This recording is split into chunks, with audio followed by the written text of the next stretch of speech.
Esse é um podcast da série A Independência como Monumento, da crítica à celebração, da resistência à aceitação, realizado pelo Programa de Pós-Graduação em História da Arte da UERJ e financiado pela FAPERJ. A ideia é trazer especialistas para uma conversa sobre distintas questões relativas ao processo de institucionalização e monumentalização da independência do Brasil, nas comemorações do seu bicentenário. Bem-vindos ao podcast Arquitetura Eclética, na exposição do Centenário da Independência. Em 1922, na Exposição Internacional do Centenário da Independência, a arquitetura eclética predominou nos pavilhões construídos para o evento. A concepção historicista, que tanto caracterizou a arquitetura europeia do século XIX, começava a dar sinais de desgaste na segunda década do XX. Ao mesmo tempo, começava a despontar a arquitetura neocolonial, animada pelo debate da nacionalização da arte, cujas raízes se estendiam ao século anterior. Mas, além dessa busca pela identidade nacional na arquitetura e demais artes, havia também o desejo de modernização como sinônimo de progresso econômico e maior inserção do Brasil no mercado internacional. Para falar desse tema, convidamos as professoras e pesquisadoras Nilcha Drago, da Universidade Federal do Rio de Janeiro, e Ruth Levi, museóloga da Casa Museu Eva Clabin. Nilcha Drago é professora do Departamento de História e Teoria da FAU, de Urbanismo e da Pós-Graduação em Arquitetura, PROARC, da UFRJ. Coordena a pesquisa Cenografias Teatrais Urbanas, que atualmente se debruça sobre a cenografia como campo de experimentação arquitetônico, analisando obras de arquitetos cenográficos, e sobre a reconstituição da Exposição Internacional de 1922. Ruth Levi é museóloga da Fundação Eva Clabin, autora dos livros Entre Palácios e Pavilhões, a arquitetura efêmera da Exposição Nacional de 1908 e a Exposição do Centenário e o Meio Arquitetônico Carioca, no início dos anos 1920, publicados pela editora da Escola de Belas Artes da UFRJ. Aqui reunidas, essas duas pesquisadoras vão falar sobre arquitetura eclética na Exposição do Centenário da Independência. Eu, Igor Nascimento, serei o seu host desse podcast.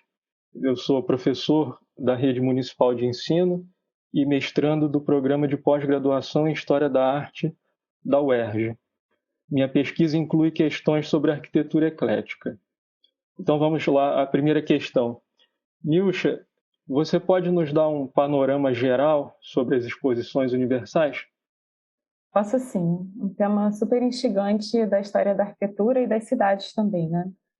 As exposições universais, elas se iniciam em 1851 em Londres, né? Na verdade, já existiam exposições nacionais de produtos industriais, né, focadas nas demonstrações técnicas e nas trocas comerciais, mas elas estavam restritas aos países na primeira metade do século XIX, né? O Leonardo Benévolo, um importante historiador que escreve um livro referencial, História da Arquitetura Moderna, ele fala que o que acontece em meados do século XIX é que as barreiras alfandegárias dos países europeus começam a cair e isso proporciona a oportunidade de acontecer uma exposição juntando, né, todos os países para ampliar essas trocas, né, de maneira continental. Então, acontece essa exposição de Londres, em 1851, que tem lugar no Crystal Palace, né? É um edifício também super paradigmático na história da arquitetura. E logo depois acontecem outras exposições em Paris, Viena, outras capitais europeias, né? Inicialmente. Depois, na segunda metade do século, na verdade, em 1876, os Estados Unidos vão entrar para esse time de anfitriões de exposições, né? Então, essas exposições, se a princípio elas eram, na verdade, certames, né, que se fala no sentido até de concursos, de avaliações de produtos industriais, né, num primeiro momento, depois elas vão se tornando muito importantes em outros aspectos, né? interessa para a gente, falando assim sobre arquitetura, ver as exposições como uma oportunidade de experimentar arquitetura, né? Então, edifícios assim que eram muito inovadores para suas épocas foram criados para as exposições exatamente pela oportunidade de serem efêmeros, né? E por isso experimentais. A gente pode falar que o próprio Crystal Palace foi esse primeiro grande exemplo, né? Um edifício todo de ferro e vidro, um edifício pré-fabricado, né? Que em muitos aspectos assim da sua produção, das suas dimensões, colocava em xeque o que se entendia por arquitetura naquele momento ali, né? Em meados do século XIX. Na mesma linha tem vários outros edifícios, inclusive talvez o mais importante seja a Torre Eiffel, né, que foi criada para a exposição de Paris em 1889 para ser desmontada e nunca foi desmontada, né, mas que era uma construção bastante controversa na época, né, que foi construída. Uhum. O Brasil tem uma série de importantes pavilhões, né, no século XX nas exposições. A gente poderia citar o Palácio Monroe, né, que foi um pavilhão de exposição de 1904, o pavilhão do Lúcio Costa e do Oscar Niemeyer em 1939 em Nova York, o pavilhão do Sérgio Bernardes em Bruxelas, o pavilhão do Paulo Mendes da Rocha em Osaka. Então, assim, são momentos importantes para a arquitetura, né? E se a gente pensar assim no sentido de cidade, são também momentos importantes para as cidades anfitriãs, porque elas muitas vezes usam o evento da exposição para enfrentar grandes projetos urbanos, né? Fazer uma expansão da cidade, criar grandes parques, ou, se a gente tomar o exemplo do Rio de Janeiro mesmo, uma grande demolição e um grande aterro criados, né, no ensejo, na oportunidade, né, de fazer a exposição. Agora, em termos comerciais e culturais, elas são, durante o século XIX, né, o grande espetáculo da indústria capitalista, né? Dessa grande comunidade moderna industrial, encabeçada pela Europa, onde os países iam ali para demonstrar, na verdade, o seu lugar, né? Essa grande enciclopédia do capitalismo industrial. Cada país, tinha os países que iam mostrar matérias-primas, outros produtos industrializados, né? Os países mais desenvolvidos, os países menos desenvolvidos, mais exóticos, né? Então, tudo isso, na verdade, tinha a intenção de ser mesmo assim de criar uma ideia que essa organização era a organização ideal, né, que traria o progresso da humanidade, né, que cada país tinha o seu lugar naquilo que ficou conhecido como concerto das nações, né? Os autores chamam essa demonstração assim, né, das hierarquias e da posição de cada um, do lado de quem você ficava, né, no seu pavilhão ficava do lado de quem, né, como é que se agrupavam esses países, né? Então tem isso, né, como uma forma assim de reforçar essa organização europeia, né, do mundo. E também tem uma coisa muito interessante das exposições que eu gostaria de citar só para terminar, que elas eram de fato eventos muito populares, né? Então, na verdade, elas queriam de fato divulgar o capitalismo industrial e ser acessível, né, para as classes trabalhadoras que podiam ir na exposição, que podiam comprar pequenas lembrancinhas, né, que podiam participar de alguma maneira, pelo menos temporariamente, daquelas maravilhas, né, do mundo industrial. E isso é um dado muito importante, um fator muito importante, porque no contexto das exposições que vai se criando, se reforçando, no caso, né, são muitos aspectos, mas essa sensibilidade moderna, né? Essa coisa que começa com os panoramas, passa pela estereoscopia, passarelas rolantes, motores, máquinas maravilhosas e o cinema, né? Então, tudo isso vai criando, na verdade, uma espécie de uma cultura mesmo da modernidade e que é de uma maneira muito interessante, assim, ao mesmo tempo que essa cultura se apropria, né, capitaliza o lazer, digamos assim, ela é o momento em que se aproximam essas classes, né? Porque ela é uma cultura, digamos assim, que capta a todos, né? Assim, então, num parque de diversão você tem, né, das elites mais ricas do capitalismo industrial até o operário, né? Todos capturados por essa...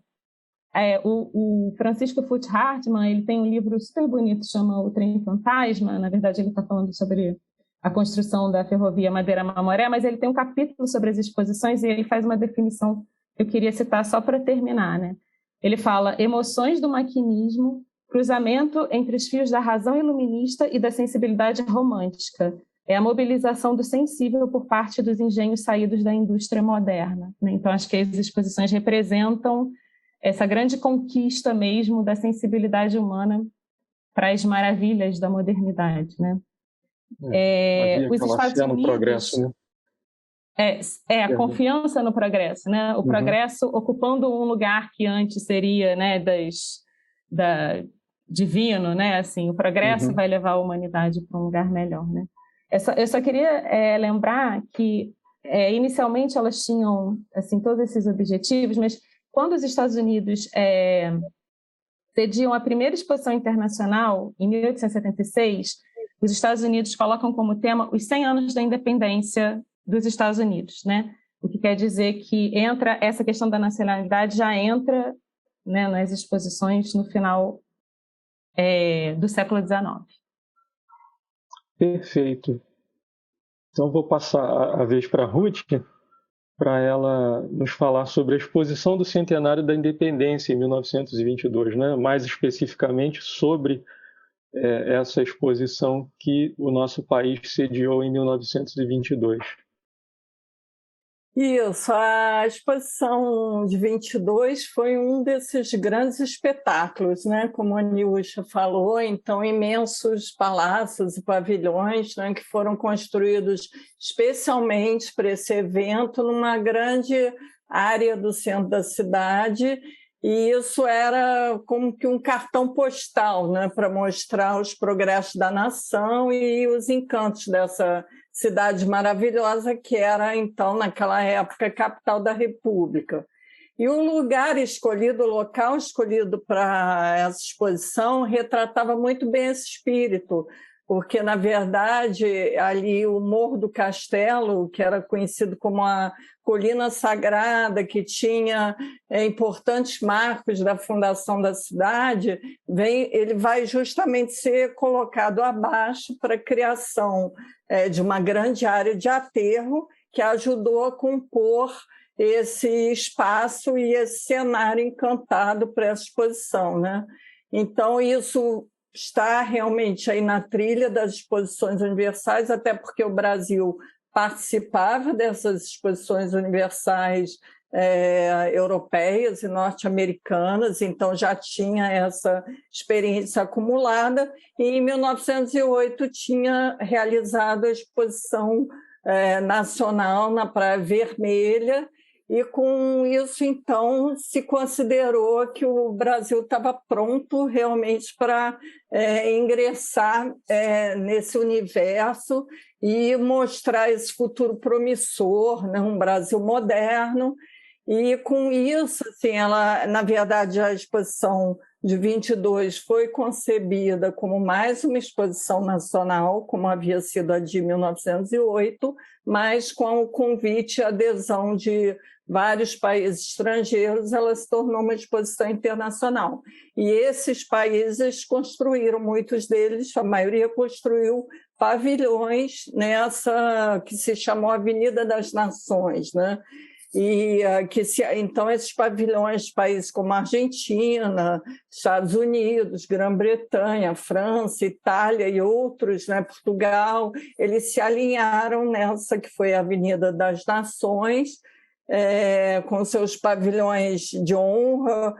No caso, Portugal tinha um pavilhão das indústrias também na Avenida das Nações. Os outros países que tiveram pavilhões das indústrias, eles foram construídos numa área separada, né? No Cais do Porto, junto à Praça Mauá, mas Portugal, então, tinha 2 pavilhões nesse espaço do castelo, que era o pavilhão de honra e o pavilhão das indústrias, né? E aí, dando acesso a essa Avenida das Nações, existia um pórtico, como era comum nas exposições, existia um portão monumental, e ao lado dele estava justamente o Palácio Monroe, que já foi citado pela Niúcha, que era um pavilhão de uma exposição pavilhão brasileiro na exposição de 1904 em St. Louis, nos Estados Unidos, e tinha sido reconstruído aqui. Então, ele era genuinamente um pavilhão de exposições, mas não foi construído especificamente para 22. Ao final dessa grande linha de pavilhões estrangeiros, você chegava no que começaria a ser a seção nacional da exposição. Então, existia o Palácio das Festas, e a partir daí você virava no que era a ponta do calabouço e entrava na parte nacional da exposição, chamada também de parte norte, né? E ali se tinha inúmeros pavilhões brasileiros, e uma coisa muito interessante é que eles foram encomendados, projeto e construção, a arquitetos brasileiros, né? Então, como a gente sabe, essa década de 1920 marcou importantes conquistas para essa categoria de profissionais, que é o arquiteto, que era uma categoria que vivia muito ali espremida entre os engenheiros, que geralmente recebiam as encomendas dos grandes prédios públicos, e uma outra categoria mais de construtores ou empreiteiros, que faziam as obras né? Isso, chamados antigos mestres de obras, que faziam os prédios de menor vulto. E aí, nesse momento, eles estavam em busca de um espaço mais privilegiado para a profissão, tinham criado os institutos, o Instituto Brasileiro de Arquitetos e a Sociedade Central de Arquitetos, né, que eram as entidades de classe, tinham sido criadas em 1921, e também tinham lançado revistas, como a revista Arquitetura no Brasil. Então, isso tudo estava dando voz e estava dando, vamos dizer assim, uma organização melhor, um fortalecimento para essa profissão. E, nesse contexto, a exposição de 22 vem justamente abrir um espaço privilegiado para esse meio arquitetônico, quando eles recebem as encomendas desses diversos pavilhões, né? Então, é um momento de destaque. Alguns arquitetos já tinham, né, alguma proeminência na sociedade, né? Como, por exemplo, a dupla Arquimedes Memória e Francisco Couchet tinham herdado o escritório do Heitor de Mello, por exemplo, que tinha falecido. Então, já eram também alguns escritórios de renome, alguns eram professores da Escola Nacional de Belas Artes, então existia isso. O Memória, por exemplo, Arquimedes Memória, tem um destaque, porque, inclusive, a ele foi feita a encomenda de fazer a planta da exposição, junto com Gastão Baiana, e ele é autor de alguns pavilhões bem importantes, como o Palácio das Festas, a adaptação do conjunto arquitetônico colonial, que já existia, foi adaptado para ser o Palácio das Grandes Indústrias, que é hoje a sede do Museu Histórico Nacional, né? O Gastão Baiana também, além da planta, ele fez o pavilhão da estatística, e outros arquitetos também, como o Morales de los Rios, pai, né, o Adolfo Morales de los Rios, que foi o autor do Parque de Diversões, que era assim, uma das grandes atrações realmente da feira, ocupava um espaço enorme e atraía multidões, literalmente, né? E outros arquitetos, como Armando de Oliveira, que fez o pavilhão da caça e pesca. Além disso, aconteceram concursos também para os pórticos, né, para as portas monumentais. Então, além dos arquitetos que realmente construíram pavilhões, ainda existem outros que fazem parte também, tiveram parte na exposição, que participaram dos concursos e não obrigatoriamente tiveram seus projetos executados, mas que ganharam projeção ali dentro desse contexto também, né?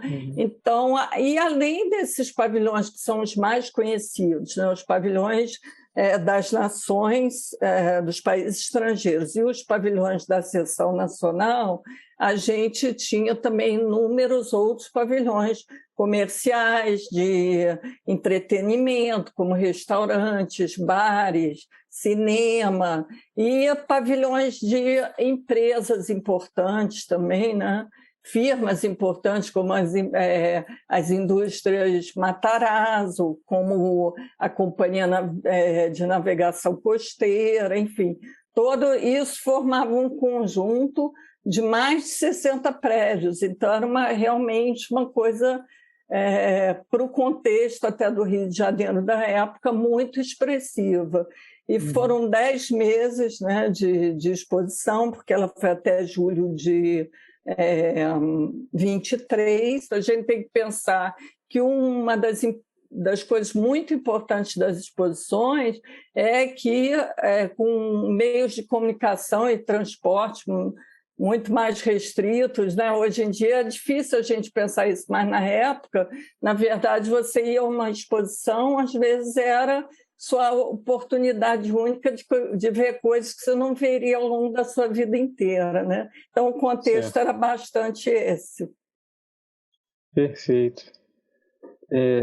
Então, sobre questões estilísticas, assim, não é, que a gente poderia pontuar aí na exposição, Nilcha, qual era assim, a predominância da arquitetura neoclássica, da arquitetura eclética nesses pavilhões da exposição do Centenário, para a gente ter uma ideia assim em termos estilísticos, né, do que estava sendo mostrado na exposição?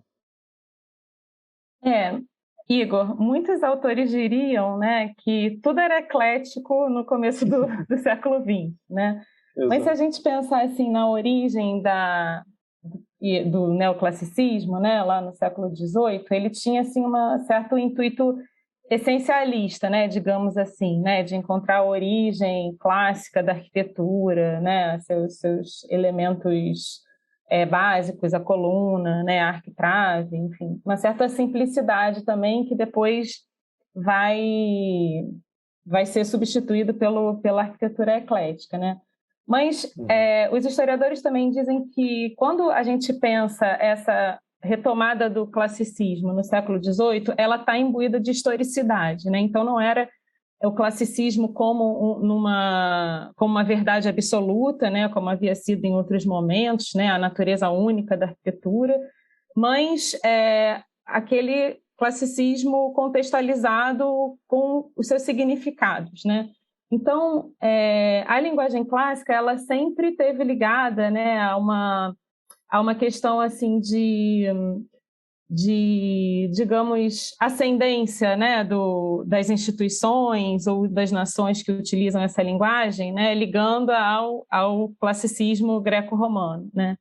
Então, se a gente pensa nos pavilhões dos países estrangeiros, né, presentes na exposição, a gente poderia dizer, aí não sei se a Ruth concorda comigo, que os mais neoclássicos, né, no sentido dessa austeridade, dessa simplicidade, né, de destacar esse elemento, por exemplo, da coluna e tal, são os pavilhões da França, da Itália e da Inglaterra, né? Então, e aí a gente tem que entender o contexto em que a exposição de 1922 acontece, no entreguerras, né, na ascensão do fascismo, né? Então, a linguagem neoclássica ela está ali presente, assim, quase que como uma competição de pedigrees, assim, né? Assim, aqueles países que são os mais destacados, né, no cenário europeu, acabam adotando essa linguagem assim mais austera, que tem um pouco a ver, né? Quer dizer, depois isso vai se desenvolver na sequência até a Segunda Guerra Mundial numa arquitetura mais modernizada, mas sempre com essa referência ao clássico, né? Mas esses três seriam assim os que eu diria que a gente pode comparar, né, com a linguagem neoclássica. Havia outros pavilhões, né, os pavilhões da Argentina e da Bélgica, por exemplo, eram pavilhões mais ecléticos, né, aí com cúpulas, né, com mais elementos decorativos e tal.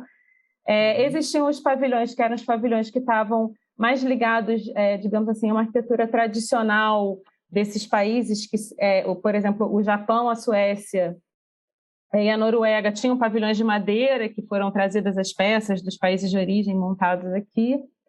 Existiu o neocolonial, que não era usado só nos pavilhões brasileiros, né? A gente pode citar México, Estados Unidos e Portugal também.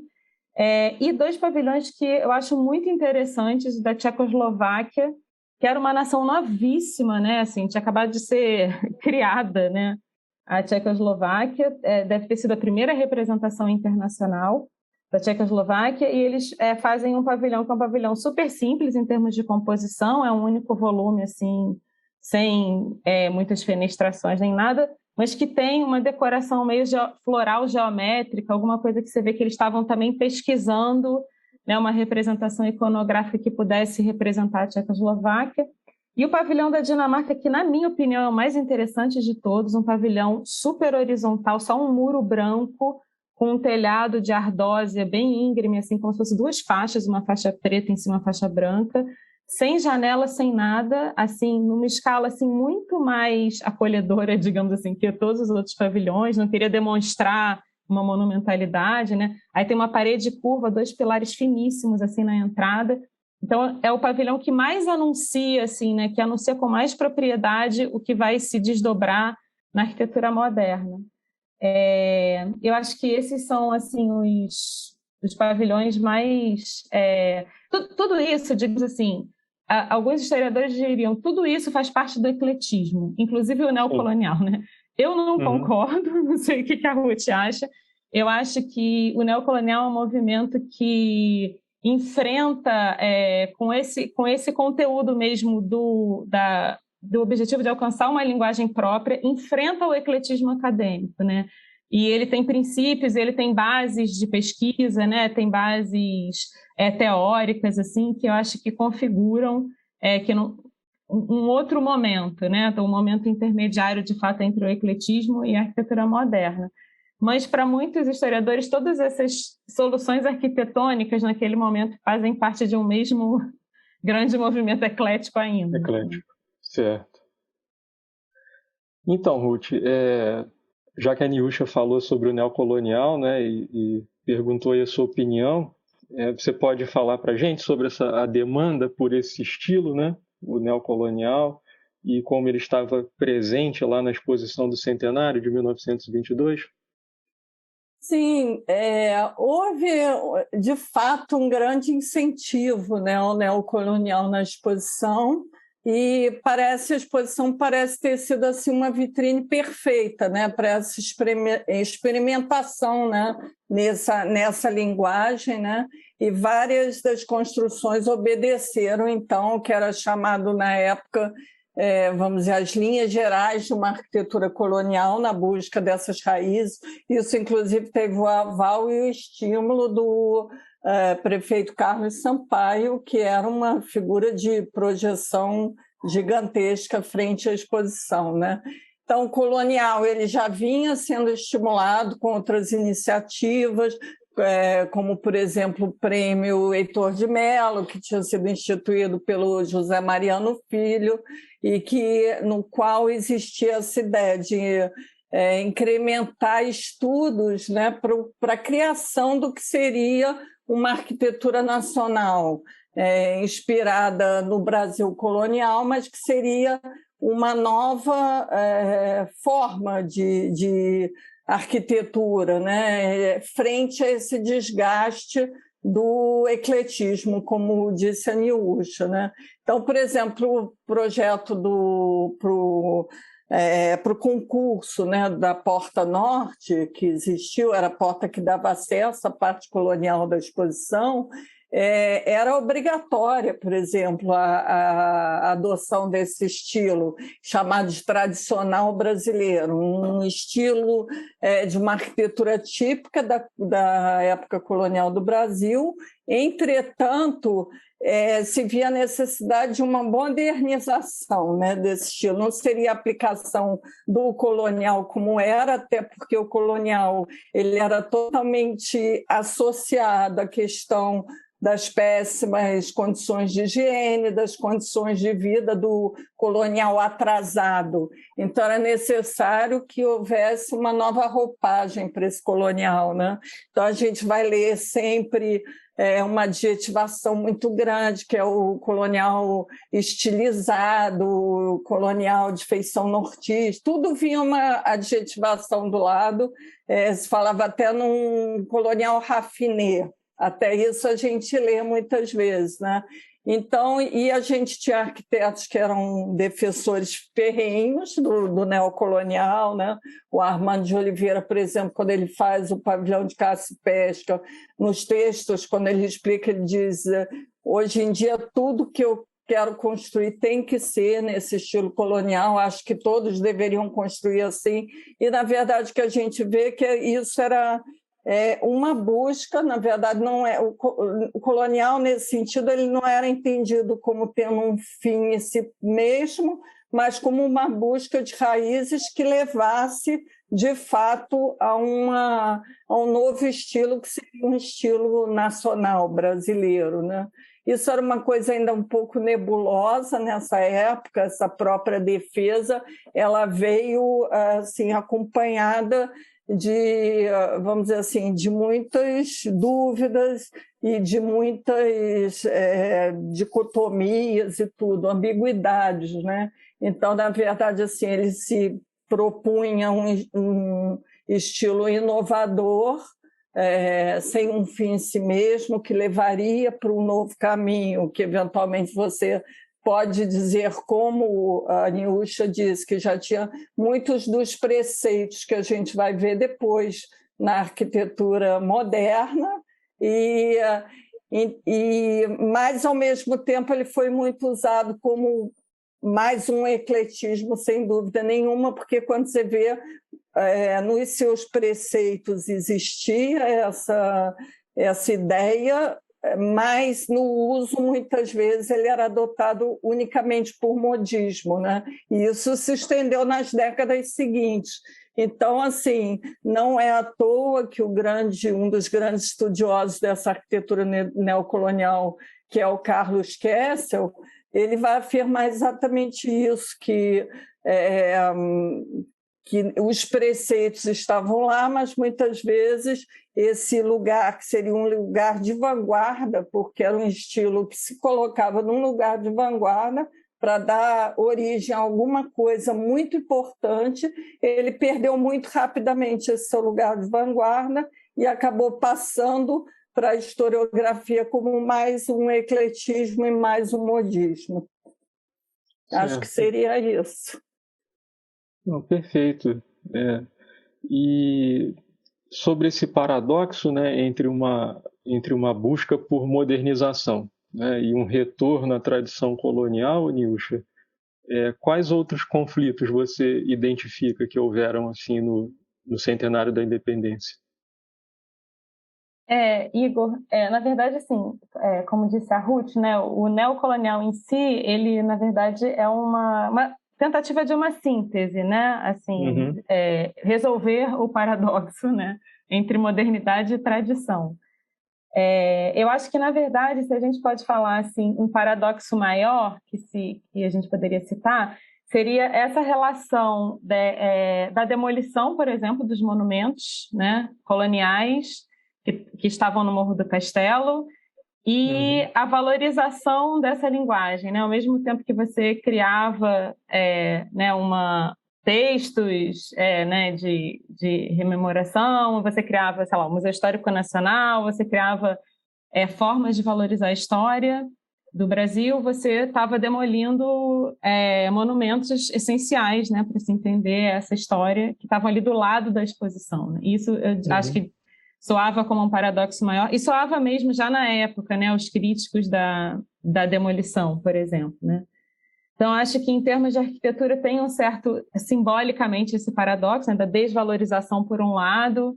Se a gente pensar que os conventos ganharam fachadas assim, né, cenográficas, né, como no Carmo, né, tentaram refazer Santo Antônio, né, existia uma vontade de se maquiar os monumentos, né, e, ao mesmo tempo, uma valorização dessa originalidade, né?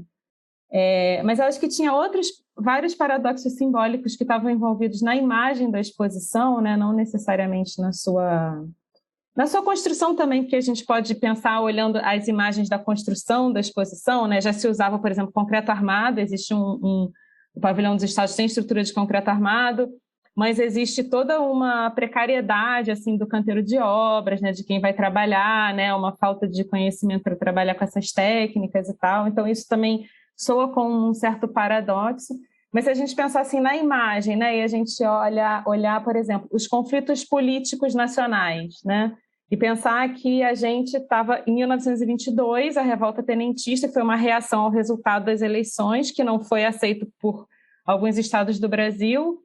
A gente estava passando por um estado de sítio e a imagem que a exposição queria passar era que o Brasil era um país unido, né, um país único, que não havia esses conflitos, né? A Marli Mota tem um livro super importante que chama Nação Faz 100 Anos, que ela comenta, né, todos esses paradoxos que a própria exposição tenta escamotear, né? Então, acho que essa questão dos estados, né, é uma questão importante. Se a gente pensar também nos próprios problemas da carestia, os problemas, as epidemias ainda estavam massacrando a população, né? E aí você ia visitar a exposição e tinha toda uma parte, né, falando sobre o sanitarismo, sobre as ações, né, de estatísticas, né? Mas, na verdade, a gente olha as estatísticas, são assim, mais de 100 mortes na semana por doenças no Rio de Janeiro. A gente pesquisando os periódicos da época, a gente encontra números alarmantes, né? E o próprio fato de que, na verdade, essa parte, né, que era importante para as exposições, da possibilidade das classes populares entrarem na exposição, assistirem, ainda era momentos em que hoje vai ser de graça, né, tinha que ter um incentivo a mais, porque era tudo muito caro para quem, né, para a classe trabalhadora, né? Então, no jornal a gente encontra várias charges, né, comentando isso e comentando, falando que a luminosa miragem da exposição do prefeito Carlos Sampaio não era acessível aos cariocas, né? E toda a questão habitacional, por exemplo, teve muitos problemas porque o Rio de Janeiro não tinha como receber os convidados, quem vinha assistir a exposição. Então, era um mercado de sublocações assim, absurdo, que foi criado. A gente pode pensar um pouco, mal comparando, né, o que aconteceu no Rio agora com os grandes eventos, né, das Olimpíadas, né, onde foram parar os preços, né, das locações. Então, assim, em termos, nesse sentido, né, eu acho que são paradoxos que se perpetuam quando se fala de grandes eventos como as exposições, né? Mas eu acho que talvez o mais relevante assim, em termos de representação, para o que a exposição pretendia, né? Além da questão da união territorial, né? Da pacificação entre os estados, tinha a ver com a questão da etnia, né? Essa representação do que era o Brasil e o homem brasileiro, né? Acho que o negro não tinha nem sombra, né, da representação dos negros na exposição, e o próprio indígena, né, que a princípio, quando tinha o plano de ser uma exposição nacional, tinha um lugar relevante reservado, né, à representação dos artefatos da expedição Rondon e para falar dos indígenas do Brasil. Esse lugar vai sumindo, vai parar lá dentro de uma salinha no Museu Histórico Nacional. E tem umas charges nos jornais que é o índio perguntando, mas cadê eu nessa exposição? Eu não era importante para o Brasil, né? Então, simbolicamente, tem muitos paradoxos, né? Podemos dizer assim. Ruth, em algum pavilhão, não é, havia ornamentação inspirada na flora ou fauna brasileira ou na arte indígena? Algum arquiteto que participou, não é, da exposição do centenário era adepto da nacionalização das artes? Sim, isso estava presente em muitos pavilhões, alguns até por exigência do próprio programa, como nos concursos. Então, a flora e a fauna tinham que fazer parte desse, principalmente dos coloniais, né, como uma busca para esse estilo puramente nacional. Mas é interessante porque a flora e a fauna também foi motivo de decoração em pavilhões de estilo clássico, né? Como o Palácio das Festas, o Pavilhão do Distrito Federal, próprio Palácio dos Estados, e alguns arquitetos levaram isso até um extremo, né? Como, por exemplo, o Arquimedes Memória no Palácio das Festas, em que ele cria alguma coisa que é chamada de capitel estilizado, modernizado, que era um capitel jônico em que tinha figura realmente de um índio com um cocar e com as tranças que chegavam no fuste. Então, isso realmente estava muito presente. Ou no próprio Parque de Diversões, onde Muralhas de los Rios traz lendas e folclores através de representações simbólicas ou animais também, né, dentro da questão da fauna, papagaios, araras, preguiças, tudo isso vai compor justamente essa ideia de uma representação das identidades nacionais através da arquitetura. Isso esteve muito presente, sim. Maravilha. Chegamos ao fim do nosso podcast Arquitetura Eclética, na exposição do Centenário da Independência. Eu agradeço imensamente a presença das convidadas, Nilcha Drago, Ruth Levi, nessa conversa, e muito obrigado aos nossos ouvintes. Esse foi mais um episódio da série A Independência como Monumento, da crítica à celebração, da resistência à aceitação, realizado pelo Programa de Pós-Graduação em História da Arte da UERJ e financiado pela FAPERJ.